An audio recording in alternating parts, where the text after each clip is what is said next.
bersama membaca firman Tuhan dari Mazmur 91. Dalam lindungan Allah. Orang yang duduk dalam lindungan yang maha tinggi dan bermalam dalam naungan yang maha kuasa akan berkata kepada Tuhan, tempat perlindunganku dan kubu pertahananku, Allahku yang kupercayai. Sungguh, dialah yang akan melepaskan engkau dari jerat penangkap burung, dari penyakit sampar yang busuk. Dengan ketpaknya ia akan menudungi engkau, di bawah sayapnya engkau akan berlindung. Kesetiaannya ialah perisai dan pagar tembok. Engkau tak usah takut terhadap kedahsyatan malam, terhadap panah yang terbang di waktu siang, terhadap penyakit sampar yang berjalan di dalam gelap, terhadap penyakit menular yang mengamuk di waktu petang. Walau 1.000 orang rebah di sisimu dan 10.000 di sebelah kananmu, tetapi itu tidak akan menimpamu. Engkau hanya menontonnya dengan matamu sendiri dan melihat pembalasan terhadap orang-orang fasik. Sebab Tuhan ialah tempat perlindunganmu, yang maha tinggi telah kau buat tempat perteduhanmu. Malapetaka tidak akan menimpa kamu, dan tulah tidak akan mendekat kepada kemahmu. Sebab malaikat-malaikatnya akan diperintahkannya kepadamu untuk menjaga engkau di segala jalanmu. Mereka akan menatang engkau di atas tangannya, supaya kakimu jangan terantuk kepada batu. Singa dan ular tedung akan kau langkahi, engkau akan menginjak anak singa dan ular naga. Sungguh hatinya melekat kepadaku, maka aku akan meluputkannya. Aku akan membentenginya, sebab ia mengenal namaku. Bila ia berseru kepadaku, aku akan menjawab. Aku akan menyertai dia dalam kesesakan. Aku akan meluputkannya dan memuliakannya. Dengan panjang umur akan kukenyangkan dia, dan akan kuperlihatkan kepadanya keselamatan daripadaku. Mari kita terus berdoa untuk Pentakosta ketiga. 1. Pentakosta ketiga adalah pencurahan Roh Kudus yang dahsyat di zaman ini, melebihi yang terjadi di Azusa Street. Pentakosta ketiga akan mengakibatkan penuaian jiwa yang terbesar dan yang terakhir sebelum Tuhan Yesus datang kembali. 3. Pentakosta ketiga akan membangkitkan generasi Yeremia, yaitu anak-anak muda yang dipenuhi Roh Kudus, cinta mati-matian kepada Tuhan Yesus, tidak kompromi terhadap dosa dan akan bergerak untuk memenangkan jiwa. 4. Pentakosta ketiga lahir di Indonesia dan bergerak ke bangsa-bangsa. Gerakan ini dari timur ke barat dan akan kembali ke Yerusalem. 5. Pentakosta ketiga akan memberikan kuasa untuk menyelesaikan amanat agung, dan setelah itu Tuhan Yesus datang kembali. Amin, amin, amin. Haleluya.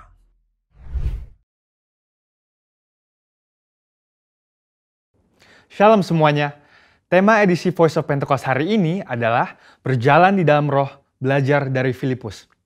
Kita akan melihat contoh dan ciri-ciri orang yang hidup di dalam roh dari kehidupan Filipus yang mengalami pertumbuhan rohani oleh karena ketaatan dan kesetiaannya dalam mengikuti firman serta tuntunan Roh Kudus. Ciri pertama orang yang hidup di dalam roh adalah mereka penuh dengan hikmat. Filipus adalah salah seorang diaken yang diangkat untuk pelayanan meja. Salah satu syarat yang dibutuhkan untuk posisi tersebut adalah kepenuhan Roh Kudus, yang artinya Filipus hidup dalam kepenuhan roh pada saat itu. Hal ini penting bagi orang percaya karena orang yang dipenuhi Roh Kudus akan menjadi orang yang efektif di dalam pelayanan sesuai dengan kebutuhan yang ada. Ketika hikmat diperlukan, maka Roh Kudus akan mengaruniakan. Ketika keberanian diperlukan, hal itu pun akan disediakan. Ketika kuasa kesembuhan atau mengusir roh jahat diperlukan, maka kuasa itu juga akan dinyatakan. Ketika kita penuh dengan hikmat, Roh Kudus akan menuntun dan membimbing kita sehingga apapun yang kita perbuat akan dibuatnya berhasil dan sesuai dengan rencananya. Ciri kedua orang yang hidup di dalam roh adalah mereka memberitakan Injil dengan kuasa. Setelah Stefanus dirajam oleh orang-orang di Yerusalem, aniaya yang lebih luas mulai terjadi di kalangan murid-murid Tuhan Yesus. Dan banyak dari mereka yang melarikan diri keluar Yerusalem, termasuk Filipus. Kisah Para Rasul 8 ayat 5 menceritakan bagaimana Filipus pergi ke suatu kota di Samaria untuk memberitakan Injil di sana. Saya percaya karena Filipus bergaul karib dengan Tuhan, dia terus merasakan dorongan dari Roh Kudus untuk memberitakan keselamatan bagi orang lain di setiap kesempatan yang ada. Hal tersebut merupakan karya Roh Kudus dalam hati orang percaya. Singkat cerita, Orang-orang di Samaria percaya kepada berita yang disampaikan oleh Filipus. Mereka membuka hati dan Roh Kudus pun bekerja dan menjamah setiap orang yang mendengar hingga hati mereka berbalik kepada Tuhan. Dalam pemberitaan Injil itu juga terjadi manifestasi kuasa Allah dengan kesembuhan dan kelepasan yang luar biasa. Banyak orang dilepaskan dari roh-roh jahat dan disembuhkan, termasuk yang lumpuh dan timpang. Kuasa Roh Kudus dinyatakan secara luar biasa. Hal ini menggenapi apa yang Tuhan Yesus katakan bahwa tanda-tanda heran dan mujizat akan terjadi di dalam pelayanan murid-murid Tuhan Yesus. Melalui kejadian ini, kita bisa melihat bahwa Filipus yang bergaul intim dengan Tuhan dipakai menjadi alat Tuhan yang efektif dalam membawa Injil keselamatan. Kuasa Tuhan sungguh dinyatakan bagi orang-orang yang bergaul intim dengan Roh Kudus. Ciri ketiga orang yang hidup di dalam Roh adalah mereka mentaati Tuhan dengan segenap hati. Suatu hari ketika Filipus sedang di tengah pelayanan yang terus berkembang di Samaria, Tuhan mengutus satu malaikat untuk membawa pesan untuk dia. Kisah Para Rasul 8 ayat 26 berkata, "Kemudian berkatalah seorang malaikat Tuhan kepada Filipus. Katanya, bangunlah dan berangkatlah ke sebelah selatan, menurut jalan yang turun dari Yerusalem ke Gaza. Jalan itu jalan yang sunyi." Dibutuhkan ketaatan yang besar untuk melakukan perintah Tuhan dengan kondisi seperti Filipus pada waktu itu. Filipus bisa saja berpikir bahwa pelayanannya masih sangat dibutuhkan di Samaria, atau belum ada orang lain yang bisa menggantikannya untuk melayani di sana. Namun, Filipus memilih untuk taat dan pergi ke tempat di mana Tuhan memerintahkan. Tanpa diketahuinya, ternyata saat itu ada seorang bendahara kerajaan dari Ethiopia yang sedang dalam perjalanan pulang ke negaranya. Dia seorang penganut agama Yahudi yang pulang dari ibadah di Yerusalem dan saat itu sedang membaca kitab Yesaya. Filipus dituntun oleh Roh Kudus untuk mendekati kereta pembesar itu dan menanyakan apakah dia mengerti arti dari ayat yang dibacanya. Ternyata dia tidak mengerti dan meminta Filipus untuk menerangkannya. Dia menggunakan kesempatan ini untuk memberitakan Injil dan bendahara tersebut pun akhirnya percaya dan dibaptis. Ini adalah contoh bahwa seringkali Roh Kudus akan mendorong kita untuk melakukan hal-hal yang mungkin tidak bisa kita mengerti. Dan dalam situasi seperti ini, yang dibutuhkan dari kita hanyalah ketaatan. Dan pada waktunya, Tuhanlah yang akan menyatakan rencananya kepada kita, seperti dalam contoh kehidupan Filipus. Ciri keempat orang yang hidup di dalam Roh adalah mereka membimbing keluarganya di dalam Tuhan. Bertahun-tahun kemudian, Rasul Paulus pergi untuk mengunjungi Filipus yang saat itu tinggal di Kaisarea. Kisah Para Rasul 21 ayat 8-9 menyebutkan bahwa dia mempunyai 4 anak yang mempunyai karunia untuk bernubuat. Mungkinkah kehidupan rohani dari anak-anak Filipus yang demikian timbul dari hubungan yang jauh dari Roh Kudus? Hal itu tidak mungkin. Anak-anak Filipus hidup intim dengan Tuhan dan mereka bertumbuh dalam kerohanian yang luar biasa.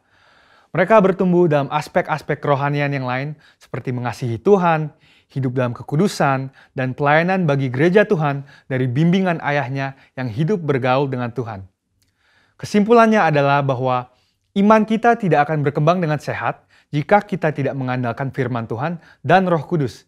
Sebab kehidupan yang intim dengan Tuhan harus dibangun secara intensional dan harus disertai dengan disiplin rohani dan hati yang lembut sehingga orang lain pun bisa merasakan dampak dari kuasa Roh Kudus melalui kehidupan kita. Saudara, untuk penjelasan lebih lengkapnya dari tim teologi kami, jangan lupa buka link yang ada di atas atau scan QR Code yang tersedia. Salam integritas, Tuhan Yesus memberkati.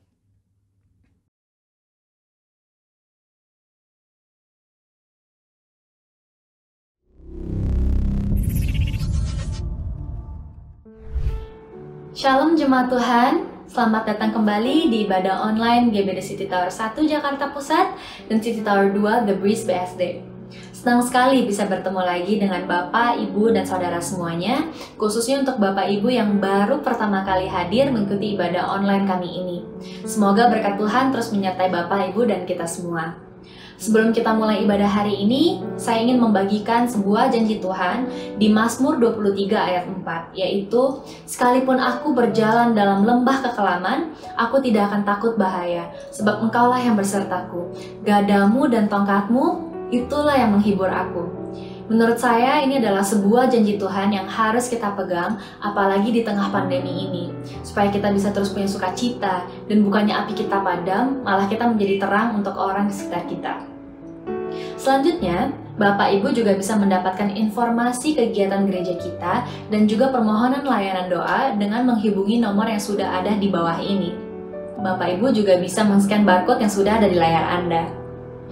Untuk Bapak Ibu yang mau memberikan persembahan syukur atau perpuluhan, bisa juga melihat nomor-nomor rekening yang juga sudah ada di layar Anda.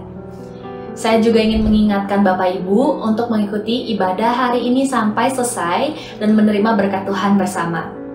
Sebelum kita memulai ibadah kita hari ini, mari kita saksikan beberapa tayangan pengumuman berikut ini. Terpujilah Tuhan, terbukti kuasa-Nya. Dia telah menunjukkan kasih-Nya pada kita. Sebab Tuhan telah bangkit menyayangi kita. Terpujilah Tuhan, terpuji nama-Nya, Yesus Allah perkasa. Engkau perkasa Tuhan. Mari kita bersatu dalam doa. Tuhan Yesus, kami ucap syukur untuk kebaikan-Mu kalau hari ini kami boleh berkumpul dengan keluarga kami, dengan teman-teman kami dari rumah kami masing-masing dan mengikuti ibadah online hari ini. Tuhan, kami mempersiapkan hati kami untuk memuji, memuliakan nama-Mu. Kami juga mempersiapkan hati kami, pikiran kami untuk mendengar firman-Mu, supaya firman itu boleh menjadi rema dalam hidup kami. Dalam nama Tuhan Yesus, kami telah berdoa dan mengucap syukur. Haleluya, amin. Selamat beribadah.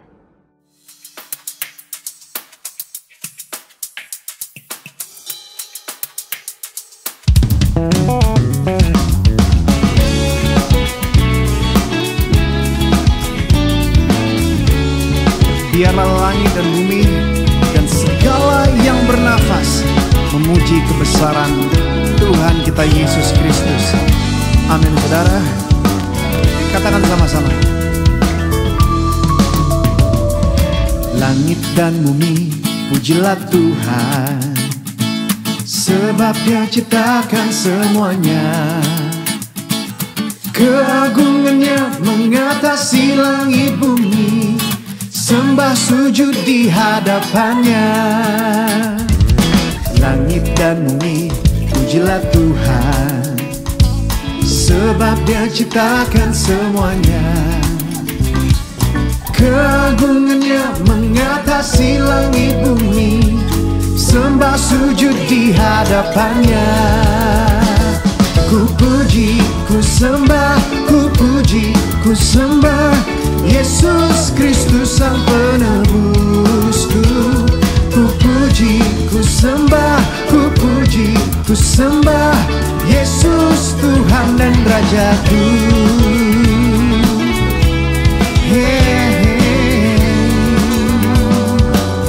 Langit dan bumi, langit dan bumi, pujilah Tuhan, sebab Dia ciptakan semuanya.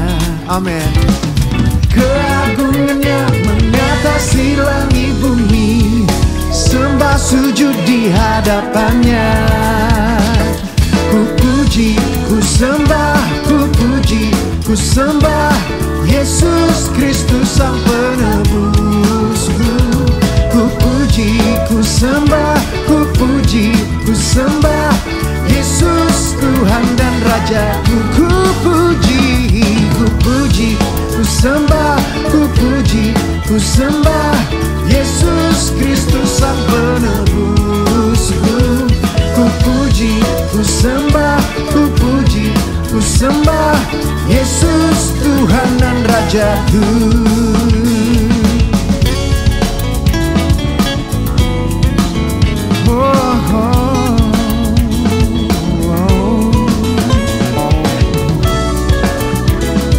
Kami satukan suara, katakan sorak, haleluya. Here we go.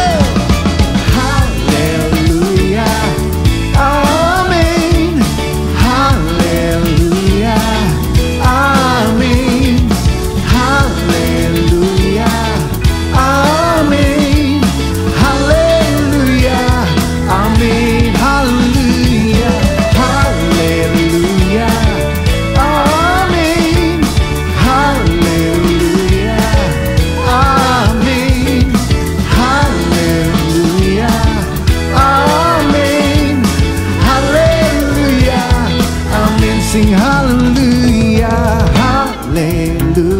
Angkat tangan sama-sama saudara.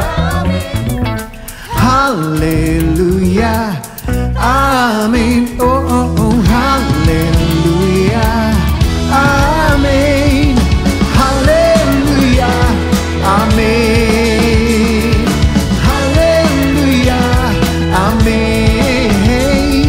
Haleluya, amin. Oh, yeah, yeah, yeah. Haleluya. Biarlah segala kemuliaan hanya bagi Engkau Tuhan. Biarlah hidup kami jadi pujian yang harum bagi Engkau. Terima kasih Tuhan Yesus buat cinta-Mu atas hidup kami.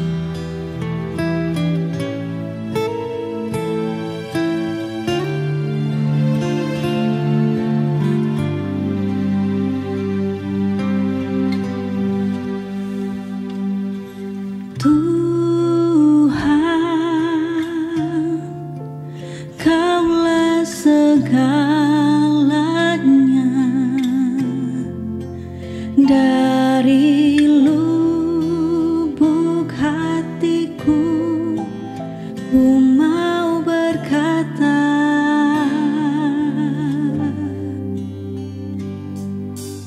Yesus, Kaulah segalanya. Tiada yang dapat melebihi Engkau.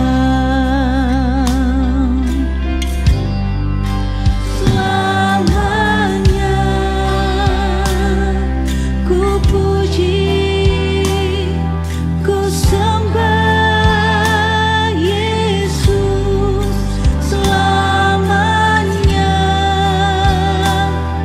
ku sanjung nama-Mu. Selamanya tekadku senangkan Engkau. Selamanya Kaulah segalanya.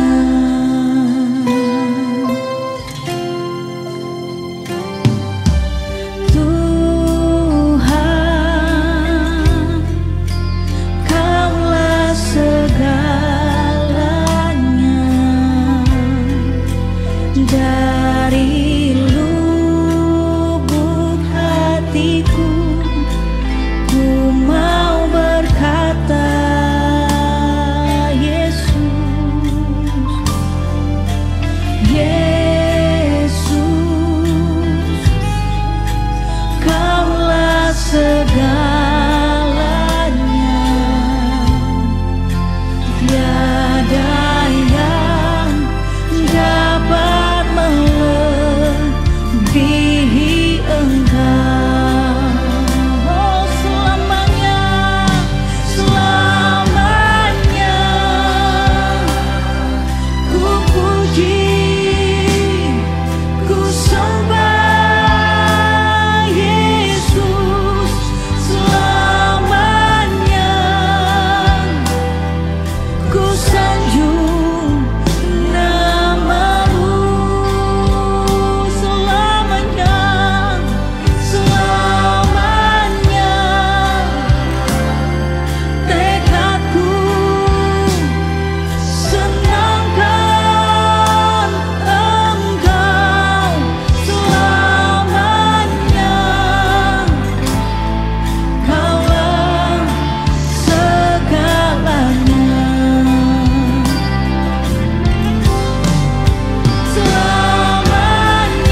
Oh, we love you, Lord. Kaulah segalanya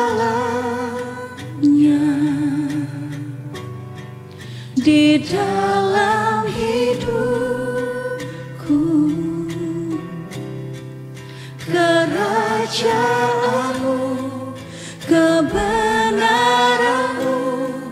itu bagianku.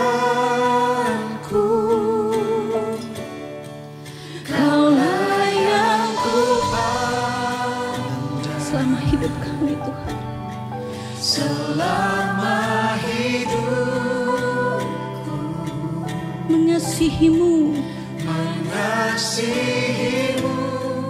memuliakanmu, Bapa dan Rajaku.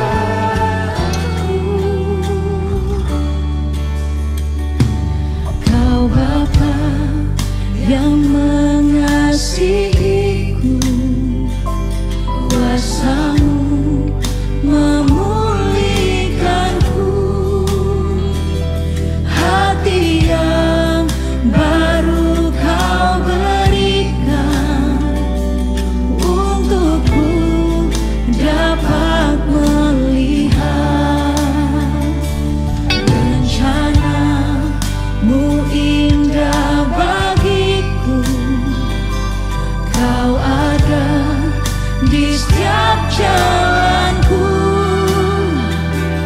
Hatiku haus dan lapar akan Engkau. Kaulah segalanya di dalam hidupku. Kerajaanmu, kebenaranmu, itu bagianku. Kaulah yang kupandang selama hidupku. Mengasihimu, mengasihimu, memuliakanmu, Bapa dan Rajaku. Kaulah segalanya.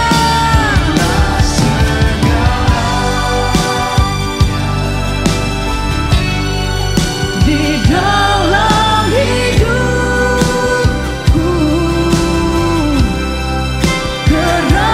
Kerajaanmu, kebenaranmu, itu bagianku.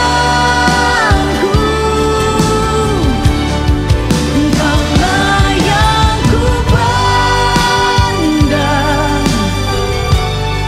selama hidupku.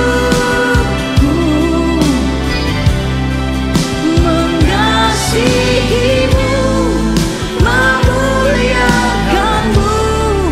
Bapa dan Rajaku. Uralaba shikaralaba shande, shikaralaba takaralaba shikaralaba. Kami mengasihi Engkau, Tuhan. Haleluya.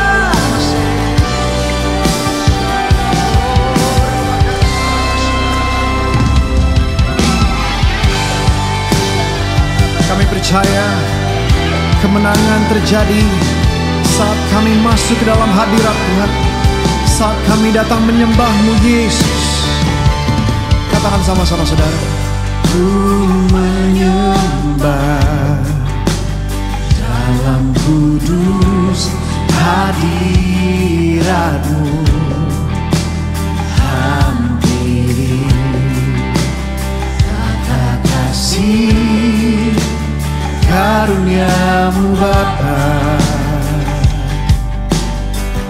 Kekuatanku, kekuatanku hanya dalam hadirat-Mu.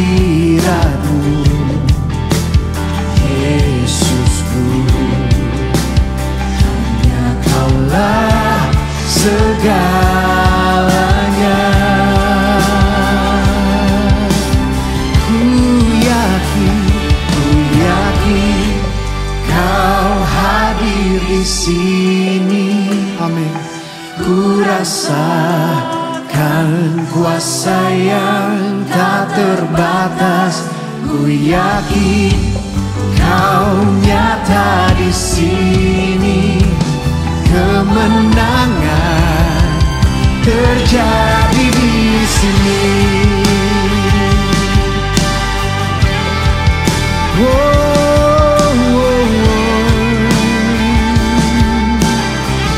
Kami sembah Engkau Tuhan kami. Ku menyembah dalam kudus hadirat-Mu. Hampiri tata kasih karunia-Mu Bapa.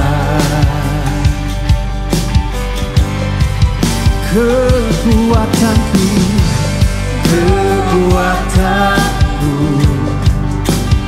hanya dalam hadirat-Mu, Yesus. Hanya Engkau-lah Tuhan, segala-galanya dalam hidup kami.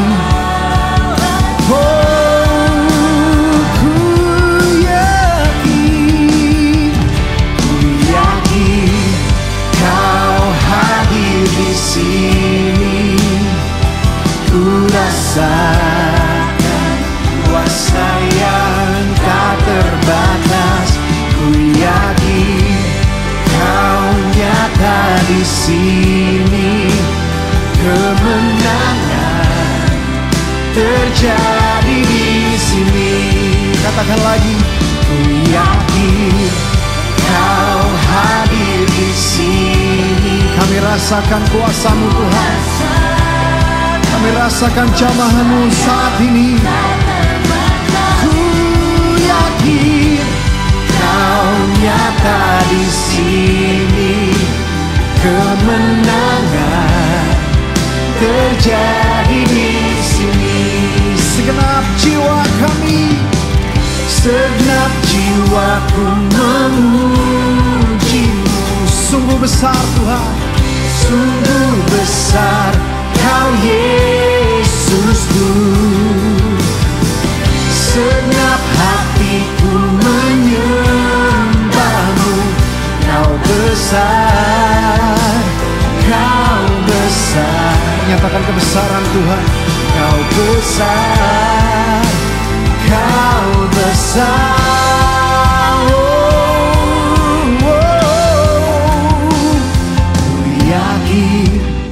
Kau hadir di sini. Yes. Ku rasakan kuasa yang tak terbatas. Ku yakin Kau nyata di sini. Kemenangan terjadi di sini. Kelepasan terjadi di sini. Kesembuhan terjadi di sini. Berikan tepuk tangan sorak-sorai bagi Tuhan kita Yesus Kristus. Haleluya. Haleluya. Shalom Bapak Ibu, Saudara-saudara dan semua kaula muda yang saya kasihi. Apa kabar? Tentunya kita semua bersuka cita hari ini bisa ada di dalam hadirat Tuhan. Tadi pujian dan penyembahan kita, ucapan syukur naik ke tahta yang kudus. Dan saya tahu ada kuasa di dalam puji-pujian. Haleluya. Saudara, tema yang akan saya bawa untuk kita sekalian hari ini adalah dari generasi ke generasi. Ada apa dengan generasi? Nah, Alkitab kita mengisahkan tentang generasi. Saudara, hari ini adalah generasi yang hari ini menikmati kebaikan Tuhan di tengah pandemi yang ada. Mungkin generasi terdahulu 40-50 tahun yang lalu belum pernah mengalami seperti kejadian seperti saat-saat ini. Nah, itu beda generasi. Beda generasi, berbeda lifestyle, beda pola pikir, Tetapi yang kita tahu di dalam firman Tuhan ada generasi yang terus-menerus diberkati, disertai, dipelihara Allah dengan luar biasa. Untuk itulah hari ini kita akan belajar tentang generasi. Puji Tuhan. Pernahkah saudara mendengar tentang kisah Alexander Agung, Alexander the Great? Seorang raja besar yang sangat berpengaruh pada zaman tahun sekitar 350 sebelum Kristus, sebelum Masehi. Saudara, ketika berumur 20 tahun dia naik tahta, ya, dan memulai kekuasaannya itu meluas, melebar dan luar biasa. Kerajaannya dari Makedonia sampai Yunani, dan di sejak saat itu Alexander memang sudah bermimpi untuk menguasai dunia. Bayangkan saudara, seorang muda yang punya visi mimpi untuk menjadi penguasa dunia. Dan luar biasa, ayahnya Raja Philip mati pada waktu dia berumur 20 tahun dan menimbulkan perpecahan, pemberontakan yang sangat besar di kerajaannya. Tetapi luar biasa, dalam waktu 2 tahun, maka Alexander Agung, Alexander the Great dapat mematahkan semua pemberontakan yang ada dan kerajaannya kembali utuh. Nah, raja muda ini mulai melakukan ekspansi wilayah kerajaannya dan menaklukkan Persia, bahkan India. Dan kita lihat bahwa kerajaan yang dipimpin pemerintahan Alexander itu memang wilayahnya sangat luas. Dari utara Afrika atau Mesir sampai ke selatan India. Nah, sebuah pertanyaan, apa yang menyebabkan seorang Alexander Agung bisa memiliki visi, bisa menjadi seorang yang sangat perkasa dan hebat di masa itu? Jawabannya ada pada ayahnya. What happened? Apa yang terjadi dengan ayahnya? Rupanya ada seorang ayah, Raja Philip, yang telah mempersiapkan langkah demi langkah untuk putranya nanti. Untuk menjadi seorang yang lebih hebat dari dia. Dan saudara, Raja Philip itu dibunuh. Tetapi dia telah mempersiapkan anaknya untuk belajar ilmu dan juga strategi kemiliteran. Bahkan anaknya ini, Alexander, telah dikirim belajar kepada salah satu filsuf yang terkenal di masa itu yang bernama Aristoteles. Aristoteles adalah ahli filsafat yang belajar pada Plato. Dan juga Plato itu adalah murid daripada Socrates. Bisa dibayangkan ilmu yang dipelajari oleh seorang remaja, seorang anak muda.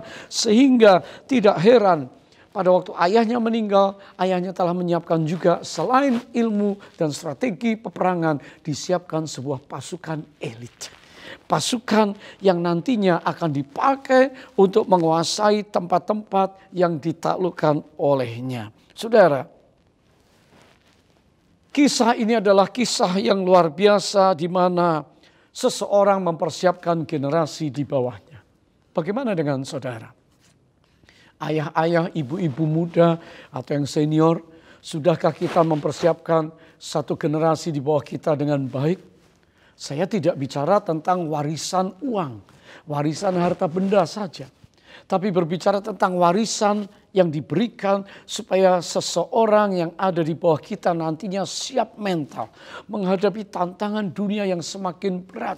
Menghadapi era global yang semakin mengerikan. Tetapi apakah kita mempersiapkan anak-anak kita dengan baik? Hai orang muda, Bapak Ibu berkata, saya enggak punya orang tua yang baik. Saya lahir piatu. Saya lahir, ayah saya juga meninggalkan ibu saya. Saya ada besar sendiri dengan ibu single parents. Di mana ayah saya enggak bertanggung jawab, enggak kasih pendidikan cukup. Tapi saya hari ini berhasil. Ingat, kalau Anda hari ini berhasil, Anda hari ini menjadi orang yang baik. Mari kita lihat generasi selanjutnya. Yang dulu pernah ada terjadi dan tidak enak, mari kita patahkan, putuskan. Supaya generasi ke depan tidak mengalami apa yang Anda rasakan dan alami. Saudara, Mari kita melihat berkat generasi. Ini perkara pertama yang ingin saya bagikan untuk saudara, yaitu generasi yang menerima warisan berkat. Generation who's receive legacy. Alkitab menuliskan Bapak Abraham. Kenapa Abraham? Karena Abraham ini adalah seorang yang mentaati Tuhan lebih daripada apa saja. Seorang yang sungguh-sungguh percaya akan setiap pernyataan firman Allah untuk dia. Abraham tidak sempurna kita lihat. Tetapi secara utuh, kenapa Allah menghargai iman Abraham dan menyebutnya sebagai bapa orang percaya. Dan Alkitab menuliskan dari kitab Kejadian nanti sampai perjanjian baru sebagai pahlawan-pahlawan iman. Di dalam kitab Ibrani pasal 10, Abraham pun disebut sebagai pahlawan iman. Bapak Ibu Saudara sekalian, hari ini Paulus menuliskan surat di dalam Galatia bahwa di dalam Kristus, melalui Kristus, maka berkat Abraham sampai kepada kita. Haleluya. Jadi bukan cuma orang Jewish, Yahudi, ya, patriark Abraham, tetapi kita semua juga mewarisi berkat Abraham. Apa berkat yang diterima oleh Abraham? Allah mengkhususkan Abraham. Abraham itu seorang yang dipanggil Allah keluar dari daerahnya untuk pergi ke sebuah tanah yang Allah janjikan. Dia nggak tahu di mana letaknya. Dia hanya percaya bahwa Allah menuntun. Dia percaya akan firman Tuhan. Sehingga Abraham dikatakan dia pergi. Dan sebab itu Abraham disebut orang percaya. Bapak orang beriman. Praise the Lord. Kitab Kejadian pasal 12 ayat 2 dan 3. Ini janji Allah kepada Abraham. Dan hari ini mari buka hati kita agar apa yang Allah sampaikan kepada Abraham juga berlaku untuk saudara dan saya. Amin. Haleluya. Ayat yang kedua. Aku akan membuat engkau menjadi bangsa yang besar. Dan memberkati engkau serta membuat namamu masyhur. Dan engkau akan menjadi berkat. Aku akan memberkati orang-orang yang memberkati engkau. Dan mengutuk orang-orang yang mengutuk engkau. Dan olehmu semua kaum di muka bumi akan mendapat berkat. Saya tertarik dengan kalimat terakhir, dan olehmu semua orang, semua kaum di muka bumi akan mendapat berkat. Siapa kaum yang dimaksud di sini? Tidak lain dan tidak bukan adalah kaum orang-orang yang terpanggil keluar dari kegelapan kepada terang. Adalah orang-orang yang meninggalkan kerajaan gelap menjadi kerajaan terang. Kaum di sini adalah kaum pemercaya. Kaum yang beriman kepada Allahnya Abraham, Allahnya Ishak, Allahnya Yakub. Kaum di sini adalah saudara dan saya pengikut Kristus. Jadi kalau dikatakan berkat Abraham akan turun, olehmu semua kaum di muka bumi akan mendapat berkat, yaitu orang percaya. Menerima berkat yang Allah janjikan kepada Abraham. Dan ini adalah berkat generasi. Saudara, kita tahu Abraham memiliki anak Ishak, memiliki anak Yakub. Dan Yakub punya anak 12. Yakub namanya diganti oleh Allah sendiri dalam sebuah pergumulan. Dan dikatakan namamu bukan lagi Yakub penipu, ya, berbohong, terlalu cepat memaksa mengambil hak kesulungan. Memang itu hakmu, itu berkatmu. Tapi diganti namanya menjadi Israel, yang artinya pangerannya Allah. Prince of God. Saudara, bagaimanapun juga berkat yang diterima Abraham dalam bentuk perjanjian berkat, kemudian diteruskan, kemudian diimpartasikan, kemudian disalurkan terus kepada anaknya Ishak, yang kemudian diturunkan kepada Yakub, dan Yakub menurunkan kepada 12 anaknya dan khususnya kepada Yusuf. Ini adalah berkat generasi. Saudara, Ulangan pasal 30 ayat yang kelima, kepada bangsa Israel, buyut Abraham, cucu keturunan Abraham, dikatakan Tuhan Allahmu akan membawa engkau masuk ke negeri yang sudah dimiliki nenek moyangmu, dan engkau pun akan memilikinya pula. Ia akan berbuat baik kepadamu dan membuat engkau banyak melebihi nenek moyangmu. Ini Tuhan janjikan kembali kepada orang Israel. Supaya mereka kembali mewarisi tanah Kanaan, tanah perjanjian yang dulu menjadi milik Abraham. Masih ingat kisah bagaimana bala kelaparan dan keluarga Yusuf diboyong ke Mesir oleh seorang raja muda yang namanya Yusuf. Dan akhirnya beranak pinak sampai 400 tahun lebih. Tapi mereka sengsara menderita. Dan Tuhan ingat perjanjiannya kepada Abraham. Dan Tuhan mengulangi kembali kepada mereka melalui Musa, diingatkan Tuhan akan bawa engkau kembali ke negeri yang sudah dimiliki oleh nenek moyangmu. Saudara, hari ini di dalam Abraham ada berkat yang spesial. Sebab itu sampai ke keturunan sekian pun berkat itu mengalir. Contoh kepada Yusuf di dalam Kejadian 49 ayat 25 sampai 26. Oleh Allah ayahmu yang akan menolong engkau. Dan oleh Allah yang maha kuasa yang akan memberkati engkau. Dengan berkat dari langit di atas. Dengan berkat samudra raya yang letaknya di bawah. Dengan berkat buah dada dan kandungan. Berkat ayahmu melebihi berkat gunung-gunung yang sejak dahulu. Yakni yang paling sedap di bukit-bukit yang berabad-abad. Semuanya itu akan turun ke atas kepala Yusuf. Ke atas batu kepala orang yang teristimewa di antara saudara-saudaranya. Yusuf istimewa lebih dari saudara-saudaranya. Dan berkat Allah itu akan ditaruh di kepalanya. Hari ini seringkali kita menerima urapan Tuhan, berkat Tuhan. Berkat apa yang saudara perlukan di masa ini? Nomor satu pastilah berkat yang namanya keselamatan itu. Yang namanya hidup yang kekal. Jangan pernah berkat ini hilang. Jangan pernah berkat ini digadai. Jangan pernah berkat ini digantikan dengan berkat fana dari dunia. Tapi ini berkat kekal. Kehidupan yang kekal. Kehidupan yang bermartabat. Kehidupan yang mengalami kemuliaan. Bukan kehidupan yang sembarangan. Dan saudara, berkat ini Allah janjikan untuk kita. Yusuf teristimewa di antara saudara-saudaranya. Hari ini kalau ada pendengar dalam ibadah hari ini yang mengikuti. Dan saudara berkata, aku di satu-satunya, di only one. Yang Kristen dalam keluargaku. Aku yang satu-satunya yang melayani Tuhan dalam keluarga. Aku satu keluarga tapi keluarga lain belum kenal Tuhan. Saudara-saudaraku, orang tuaku, saudara. Saudara itu mendapat berkat istimewa. Yang namanya anugerah. Kemurahan Allah. Perkenanan Allah. Dan jangan gantikan. Karena Allah berjanji berkat ini spesial akan turun ke atasmu. Itu janji berkat kepada Abraham, Ishak, Israel, Yakub, bahkan Yusuf. Saudara yang dikasihi Tuhan. Bagaimana hubungan saudara dengan anak-anak saudara, dengan keluarga saudara? Bagaimana hubunganmu dengan orang tuamu hari ini? Apakah engkau hari ini menjadi anak-anak yang baik, yang menghormati orang tua? Kalau Ishak hormat sama Abraham. Anak-anaknya hormat kepada Ishak. Terus menerus maka Tuhan berkata, Ulangan 29 ayat 29, hal-hal yang tersembunyi ialah bagi Allah.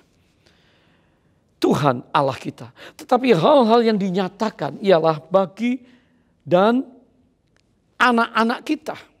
Sampai selama-lamanya. Supaya kita melakukan segala perkataan hukum Taurat ini.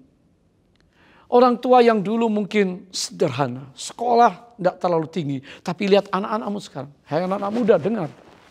Engkau mendapat privilege, engkau mendapat hak istimewa. Engkau sekolah tinggi hari ini. Engkau bisa bekerja dengan baik. Kalau enggak sekolah tinggi, engkau bisa bekerja dengan baik. Bukankah dulu zaman orang tuamu mungkin lebih susah? Tapi karena orang tuamu berdoa, orang tuamu mendapatkan rahasia tersembunyi dari Allah. Dan Allah menyatakan kepada generasi selanjutnya. Sehingga hari ini engkau menikmati segala yang Allah janjikan. Pada suatu ketika ada seorang mahasiswa, anak laki satu-satunya dari keluarga orang percaya yang cinta Tuhan dan diberkati. Pada waktu dia mau ujian akhir, mau lulus, dia lewat sebuah toko showroom Dan dia pengen sekali sebuah mobil yang bagus itu. Mobil Ford. Wah, termimpi-mimpi, terngiang-ngiang. Dia pikir dia bisa naik mobil kalau nanti lulus ujian dan dia mendapatkan angka yang tertinggi, dia akan minta sama ayahnya. Dan saudara, dia ngomong sama ayahnya tentang mimpi ini. Ayahnya tersenyum. Ujian dan selesai, lulus, wisuda, ayahnya hadir. Ternyata angkanya cum laude. Bangga. Orang tua meneteskan air mata. Putra satu-satunya. Dari keluarga yang cinta Tuhan dan berada. Saudara, malam hari anak ini mendapat hadiah dari orang tua. Sebuah bungkusan yang indah sekali. Dan dengan bangga dia terima bungkusan itu, dalam hatinya pasti ini kunci mobil. Ini pasti STNK mobil.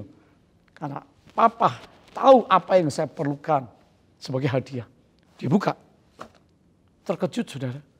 Isinya Alkitab yang sangat indah dan digrafir emas tulisan nama anak tersebut. Dia terima, dia kecewa, dia diam. Hatinya marah. Yang aku mau hadiah adalah mobil. Kenapa dikasih Alkitab? Ayah ini tahu bahwa kalau anak ini punya firman Tuhan dalam hidupnya, anak ini menghidupi firman, maka perjalanan ke depan orang tua tidak usah terlalu pusing, tidak usah terlalu ragu dan takut. Pasti anak ini akan disertai dan dituntun dan diberkati oleh Allah. Saudara, di dalam kekecewaannya beberapa hari kemudian anak ini pamit ke kota yang lebih besar, meninggalkan orang tua begitu saja, dan hadiah Alkitab tadi, bungkusan tadi masih dibungkus kembali, diletakkan begitu, tidak dibawa. Alhasil singkat cerita dia sukses, pintar, dia menikah, punya istri, punya anak, posisi yang bagus, tapi dia melupakan ayah, dia sakit hati kepada ayahnya, karena ayahnya dia pikir tidak memenuhi apa yang dia inginkan. Dia melupakan ayahnya dan ayahnya menanti. Ayahnya coba mengontak dia. Tapi anak ini hatinya telah mengeras dan marah. Satu hari setelah dia cukup bertahun-tahun meninggalkan ayahnya. Maka sebuah telegram dari kantor kejaksaan memberitahukan bahwa ayahnya meninggal dunia. Dan mewariskan semua harta kepada anak satu-satunya. Sang anak diminta untuk menghadap jaksa wilayah atau distrik. Ya, untuk kembali mengurus dan pulang ke rumah. Dengan langkah gontai dia masuk ke rumah. Dia ingat masa lalu dan dia sedih. Begitu tega dia meninggalkan rumah dan ayahnya dengan kemarahannya. Gara-gara apa yang dia inginkan tidak tercapai. Lalu dia masuk dan dia melihat ke brankas yang besar.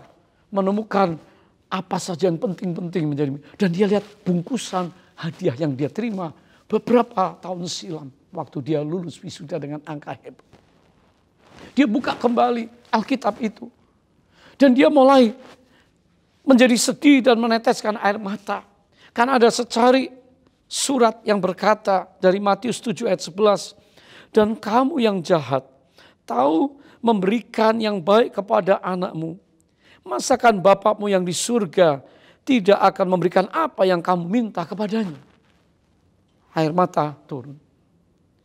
Dan saudara, di tengah keadaan seperti itu tiba-tiba dia pegang Alkitab, meluncur satu kunci. Jatuh ke lantai. Hah? Mobil Ford ini. Dan pada waktu dia mau mengambil, maka STNK itu keluar menyusur ke bawah. Dan sebuah kwitansi dari showroom yang sama yang dia lihat di waktu yang lalu. Dia menyesal, dia lari ke garasi. Pasti mobilnya ada penuh debu tertutup. Dia buka mobil itu dengan kunci. Dan di dashboardnya ada foto ayahnya tersenyum. Saudara, dia nangis. Dia tidak mampu mengendari mobil itu. Dia menyesal sangat karena selama ini dia telah berlaku tidak hormat kepada orang tuanya. Saudara, hari ini bisakah kita melihat kalau orang tua kita mengasihi kita dan mendidik kita dengan tertib dengan baik. Kalau engkau tidak punya orang tua jasmani, engkau punya orang tua rohani. Engkau punya bapak-bapak rohani engkau punya gembala, engkau punya pemimpin-pemimpin rohani yang care kepada masa depan hidupmu, rohanimu, keluargamu, ekonomimu, mendoakan, memberkati, dan memberikan keteladanan contoh-contoh kehidupan yang berintegritas. Firman Allah tetap berlaku dari kitab Keluaran pasal 20 sampai Efesus pasal 6, hormatilah ayahmu. Keluaran 20 ayat 12, hormatilah ayahmu dan ibumu, supaya lanjut umurmu di tanah yang diberikan Tuhan Allahmu kepadamu. Satu hal yang ingin saya sampaikan, bisakah hari ini kita bertekun untuk menjaga berkat Allah yang sedang disiapkan, yang sudah tersedia. Beberapa orang sudah menerima berkat istimewa. Bisakah kita bertekun untuk menjaga itu, supaya bisa dibagikan ke generasi yang selanjutnya. Ibrani pasal 10 ayat 36 berkata, sebab kamu memerlukan ketekunan, supaya sesudah kamu melakukan kehendak Allah, kamu memperoleh apa yang dijanjikannya itu. Saudara, berkat Abraham itu disiapkan untuk saudara. Berkat janji Allah untuk saudara. Anak cucumu semua disiapkan. Jangan takut miskin, jangan takut melarat. Kalau burung di udara dipelihara, maka apakah lagi kita yang mencintai Tuhan? Saudara, tentunya ketekunan ini bicara ketekunan secara iman. Bertekun dalam iman. Sehingga engkau memperoleh apa yang dijanjikan. Dan tentunya iman ini mesti dilatih ya. Waktu kita masuk iman menjadi orang beriman, mungkin iman kita cetek masih sedikit. Tapi lama-lama melalui proses kita ditempa, kita mungkin tidak diterima, mungkin kita alami badai, alami godaan, kita jatuh, bangun lagi. Tapi selanjutnya iman ini mesti dilatih seperti muscle. Saya masih ingat bagaimana di tahun 1982, 2 orang kosmonot Rusia terbang ke angkasa. Pesawat ulang-alik. Dan diperlukan ada di sana lebih hampir 1 tahun saudara, 218 hari. Dan pada waktu 2 kosmonot ini pulang ke bumi, maka saudara terjadi sesuatu yang tidak diinginkan. Tiba-tiba tubuhnya kaku. Jantungnya melemah, denyutnya, nadinya. Darahnya naik turun. Tubuhnya menjadi kaku sehingga perlu perawatan dan terapi sekian lama. Lalu para ahli kesehatan, para ahli mulai mencari bagaimana menemukan jalan keluar masalah ini. Sehingga mereka menemukan, saudara, sebuah model baju yang namanya penguin suit. Yaitu mereka yang diterbangkan pada tahun 1987, 1 kosmonot Rusia dalam tempo lebih lama. Ya hampir 240 hari. Di sana dia tetap bergerak, muscle ototnya, kakinya, tangannya, badannya. Sehingga dia ke kanan, ke kiri tetap harus menggunakan ototnya. Alhasil waktu dia pulang ke bumi, tidak terjadi seperti 2 kosmonot yang diutus 5 tahun sebelumnya. Sehat walafiat, otot, tulang semuanya normal. Saudara, di sini kita lihat, ketekunan iman kita akan membuat kita mampu menghadapi cobaan, mampu menghadapi tantangan, mampu menghadapi daya tarik dunia, mampu menghadapi hambatan-hambatan.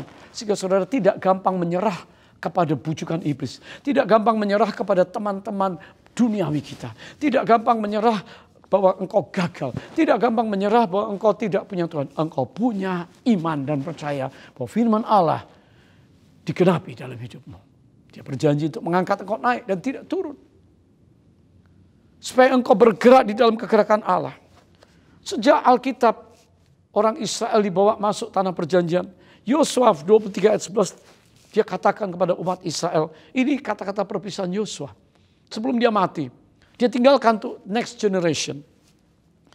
Maka demi nyawamu bertekunlah mengasihi Tuhan Allahmu. Tekun di dalam mengasihi Tuhan. Selain tekun dalam iman, tekun untuk mengasihi Tuhan. Hari ini tantangan untuk kita. Apakah kita bisa mengasihi Tuhan lebih dari segala yang lain yang kita nikmati di dunia? Kalau iya, maka saudara adalah orang yang telah menerima berkat Allah yang berkelimpahan itu. Haleluya. Tekun dalam doa, jemaat mula-mula dalam Kisah Rasul 1 ayat 14.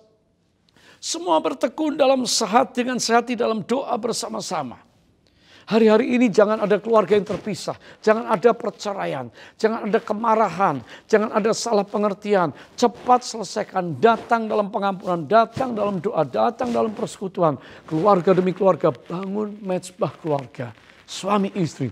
Single bersama teman-teman di kul. Bangun mezbah doa. Karena Allah menjawab doa orang-orang benar. Ketekunan di dalam pengajaran dan persekutuan, Kisah Rasul 2 ayat 42. Mereka bertekun dalam pengajaran rasul-rasul dan dalam persekutuan. Mereka selalu berkumpul untuk memecahkan roti dan berdoa. Setiap bulan ada 2 kali perjamuan kudus, minggu pertama dan ketiga. Saudara ambil sama-sama. Supaya engkau masuk dalam persekutuan dengan Kristus, satu dalam dia. Tapi juga persekutuan dengan saudara-saudara seiman. Jangan tinggalkan ibadah. Ya, persekutuan untuk belajar firman Tuhan seperti hari ini. Ketekunan di saat sengsara, bisa sengsara, bisa. Ya, ada murid-murid yang sedang mengalami keadaan yang tidak nyaman di Antiokhia. Dikatakan di tempat itu mereka menguatkan hati murid-murid itu dan menasihati mereka supaya mereka bertekun dalam iman dan mengatakan bahwa untuk masuk ke dalam kerajaan Allah kita harus mengalami banyak sengsara. Wah, nggak enak. Bukan. Artinya sengsara ini adalah diolok, diejek, ditolak. Saudara tidak menikmati kesenangan dunia yang membawa maut dan neraka. Sengsaranya sengsara daging. Tapi orang-orang yang masuk di dalam kerajaan Allah, orang-orang menikmati berkat tubuh, jiwa, roh yang utuh, saudara. Hal-hal yang tidak penting, hal-hal yang membinasakan kita buang. Saudara, kita lihat bagaimana Ayub sampai surat Yakobus. Rasul Yakobus itu mengingatkan kepada kita. Yakobus 5 ayat 11. Sesungguhnya kami menyebut mereka berbahagia. Yaitu mereka yang telah bertekun. Siapa saja orang percaya yang bertekun dalam sengsara disebut berbahagia. Kamu telah mendengar tentang ketekunan Ayub. Dan kamu telah tahu apa yang pada akhirnya disediakan Tuhan bagi Ayub. Karena Tuhan Maha Penyayang dan penuh belas kasih. Ayub mengalami proses yang berat. Tubuhnya, jiwanya, family-nya, hartanya, raganya hampir-hampir gak kuat, tetapi dia tidak mengutuki Allah. Saudara, Tuhan mengembalikan, memulihkan untuk menjadi kesaksian bahwa orang yang mengalami penderitaan tapi dia tetap hatinya teguh, mengenal penebus yang hidup, dia pasti dipulihkan. Saudara, Tuhan mengajar kita supaya kita tekun dan setia. Kita ada di akhir zaman. Saudara pasti ingin menyambut kedatangan Tuhan. Ya, jangan bilang Tuhan gak akan datang, nanti dulu. Setiap zaman diingatkan, setiap masa diingatkan, setiap generasi diingatkan. Supaya apa? Karena kalau kita mati kapanpun, kita itu tetap ada di dalam kasih, ikatan, cinta dengan Tuhan. Dan orang yang dicinta itu yang diangkat oleh Tuhan. Saudara, jika kita bertekun, kita pun akan ikut memerintah dengan dia. 2 Timotius 2 ayat 12. Jika kita menyangkal dia, dia pun akan menyangkal kita. Bisakah hari ini kita punya ketekunan untuk mempraktekkan firman Tuhan? Pesan Daud kepada Salomo. 1 Tawarikh 28 ayat 7. Dan aku akan mengokohkan kerajaannya sampai selama-lamanya. Jika ia bertekun melakukan segala perintah dan peraturanku seperti sekarang ini. Saudara, maukah kita menerima berkat istimewa? Berkat yang dijanjikan Allah. Berkat kehidupan. Berkat iman. Berkat generasi. Dan Daud kasih tahu generasi selanjutnya. Salomo. Tuhan akan mengokohkan kerajaanmu sampai selama-lamanya.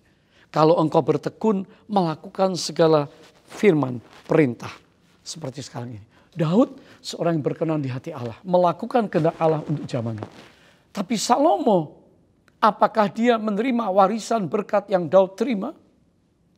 Awalnya luar biasa, diberkati. Hikmat, tahta, kekayaan, kemasyhuran, tapi berakhir dengan kata-kata sia-sia, sia-sia, sia-sia. Itu akhir hidup Salomo dan kerajaan itu terbelah. Saudara, hari ini saya mau berdoa untuk saudara, supaya kita dari generasi ke generasi, kita tahu bahwa kita sudah ada di dalam Kristus. Jangan pernah sia-siakan anugerah yang besar ini. Dan ceritakan kepada rekan-rekanmu, kalau engkau tidak punya anak-anak jasmani, engkau punya anak rohani. Dan itu adalah generasi yang saudara perlu bawa, perlu bimbing untuk mengenal Tuhan dengan benar. Saya mau berdoa untuk saudara hari ini. Adakah di antara kita yang berkata, aku punya orang tua yang tidak memberikan teladan yang baik. Tapi hari ini engkau dipulihkan karena engkau dengar firman Allah. Ada orang tua rohani yang selalu berjaga untuk saudara. Sebab itu respect mereka. Dengar perkataan mereka yang akan membawa kita kepada kebaikan. Kalau engkau punya orang tua jasmani terlalu royal, terlalu menyenangkan engkau sehingga engkau menjadi anak yang terhilang, kembalilah hari ini. Karena Tuhan ingin engkau dipulihkan supaya berkat yang Tuhan janjikan, berkat yang Tuhan diwariskan melalui Abraham juga sampai pada kita. Saya berdoa kiranya engkau semua hari ini dikuatkan oleh Tuhan. Kalau ada di antara saudara berkata, saya yatim piatu, Tuhan, Dia adalah sumber berkat itu. Pada waktu engkau beriman pada Kristus, maka berkat generasi ini akan kau wariskan selanjutnya. Saya mewariskan bukan harta benda kepada anak-anak saya, tapi warisan ilahi yang mereka pelajari setiap saat dan terus-menerus. Saya dan istri menyampaikan pada anak-anak kami. Dan saya tahu anak-anak saya pasti akan menerima berkat Tuhan, berkat kehidupan, berkat kekuatan, berkat kemampuan untuk melakukan hal-hal yang lebih besar daripada apa yang dilakukan oleh ayahnya. Saudara juga punya tanggung jawab untuk terus melakukan hal ini supaya semua anak-anak saudara semuanya bisa diberkati Tuhan. Kesimpulannya, mari hari ini kita mau bertekun dalam segala hal untuk mengalami janji berkat Allah. Bangunlah keintiman supaya kita peka dan bisa berdampak. Kalau Abraham berdampak, Yusuf berdampak. Oh, saya percaya hari ini kalau Kristus telah memberi dampak 2000 tahun yang lalu sehingga saudara dan saya hari ini selamat, dimuliakan, maka kita juga harus berdampak. Beritakan kabar baik. Ini waktunya Roh Kudus menolong saudara. Mari kita berdoa. Angkat tangan saudara sama-sama. Bapa surga, terima kasih. Kami telah dengar firman-Mu. Kami tahu generasi demi generasi tidak akan jatuh ke tangan iblis, tapi kami semua kembali kepada firman. Kami kembali kepada kebenaran. Dan kami tahu semua kami dikuduskan sehingga kami bisa menjadi saluran berkat untuk generasi yang akan datang.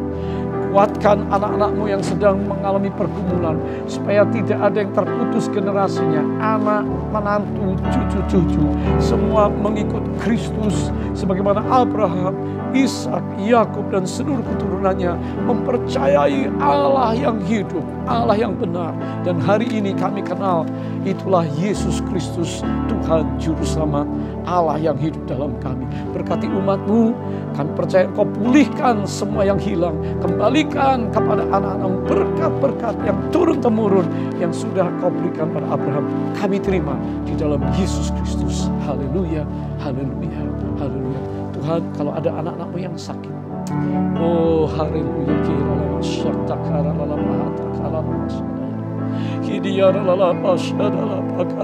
kalau ada yang lemah, angkat tangan. Kalau ada yang putus asa, tergeletak jatuh, mari angkat tangan. Mari berseru. Oh rapati kira la bahashikiri ya ya. Belas kasihan Allah sekarang turun atas kami. Engkau angkat kami supaya kami membangun satu sejarah, sebuah generasi yang baru, generasi yang menghormati dan takut akan Tuhan, generasi yang memasyurkan nama-Mu di era Pentakosta yang ketiga ini, supaya terjadi percepatan, tuaian, karena Engkau segera datang kembali. Dalam nama Yesus, Engkau semua pulih. Ya. Amin. Saudara sekalian, selamat datang yang baru pertama kali ikut dalam ibadah ini. Dan saya berdoa saudara akan ikut terus dalam ibadah-ibadah kita. Lihat di website dan juga di YouTube program pelayanan gereja ini. Haleluya. kita akan memberikan persembahan syukur, persepuluhan, persembahan sulung, apapun juga yang saudara tabur hari ini, semua akan subur di ladang Tuhan. Mari lihat akaun-akaun yang ada, dan saya berdoa dalam nama Yesus setiap tangan yang menabur, setiap tangan yang bekerja, setiap pengusaha, ibu rumah tangga, students, setiap orang karyawan, profesional, Tuhan campur tangan. Tuhan tahu hati mereka rindu menjadi saluran berkat. Dan kami tahu semua akan mengalami kebaikan Tuhan. Supaya kami bisa menabur lebih banyak lagi untuk pelebaran kerajaan Allah. Dalam nama Yesus kuduskan persembahan ini. Haleluya, haleluya. Kami juga berdoa saat ini Tuhan. Kami mengangkat tangan kami untuk Indonesia. Supaya Indonesia kembali ditolong oleh Tuhan. Sembuhkan negeri kami. Berkati pemerintah bangsa kami. Juga gereja-gereja Tuhan yang sedang bergumul, Tuhan kuatkan. Kami juga berdoa untuk Pak Niko, Bapak rohani kami. Untuk tim pengembalaan di Indonesia sampai di bangsa-bangsa. Tuhan mengurapi dan mengangkat supaya hari-hari ini berita tentang kuasa pekerjaan Roh Kudus dapat disiarkan, disampaikan dan dibawa sampai ke bangsa-bangsa. Inilah masa penuaian yang besar dalam nama Yesus. Mari angkat kedua tangan kita. Terima kasih Tuhan.